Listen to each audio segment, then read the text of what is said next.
સુરત ભાજપ પ્રદેશ અધ્યક્ષ અને કેન્દ્રીય મંત્રી સી આર પાટીલના 72મા જન્મદિવસ નિમિત્તે સુરત શહેરમાં ભવ્ય તેમજ સેવાકીય કાર્યક્રમોની ઉજવણી કરવામાં આવી હતી। આ અવસરે હીરાબા ફાઉન્ડેશન દ્વારા સમાજ હિતને કેન્દ્રમાં રાખીને અનેક જન કલ્યાણકારી પ્રકલ્પો હાથ ધરવામાં આવ્યા હતા।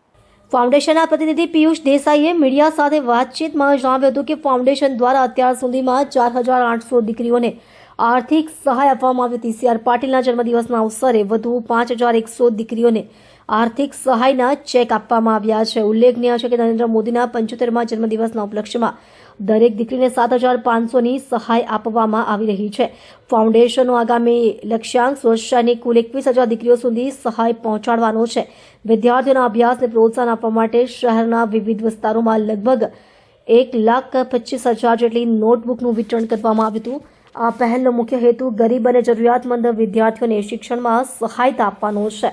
પર્યાવરણ સંરક્ષણ અને જળ સંચયને પ્રોત્સાહન આપવા માટે શહેરના 72 અલગ અલગ સ્થળોએ વોટર હાર્વેસ્ટિંગ સિસ્ટમ ઊભી કરવાની યોજના જાહેર કરવામાં આવી હતી। આ પ્રકલ્પ દ્વારા વરસાદી પાણીનો યોગ્ય ઉપયોગ કરી પાણી સંરક્ષણ અંગે જનજાગૃતિ ફેલાવવાનો પ્રયાસ કરવામાં આવશે। સી આર પાટીલના જન્મદિવસને સેવાકીય કાર્યો સાથે જોડતા આ કાર્યક્રમો દ્વારા સમાજમાં શિક્ષણ, મહિલા સશક્તિકરણ અને પર્યાવરણ સંરક્ષણનો સંદેશ આપવામાં આવ્યો હતો।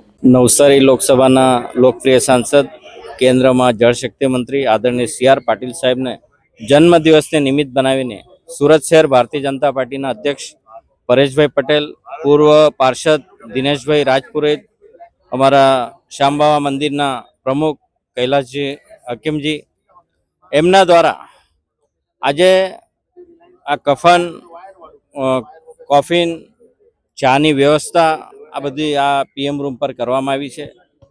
અમે તો સતત લાઈવમાં હોઈએ છીએ, અમને જાણીએ છીએ એમના સગાવાળાને શું વીતતી હોય છે। તો આ ધ્યાનમાં રાખીને આ મિની ભારત છે।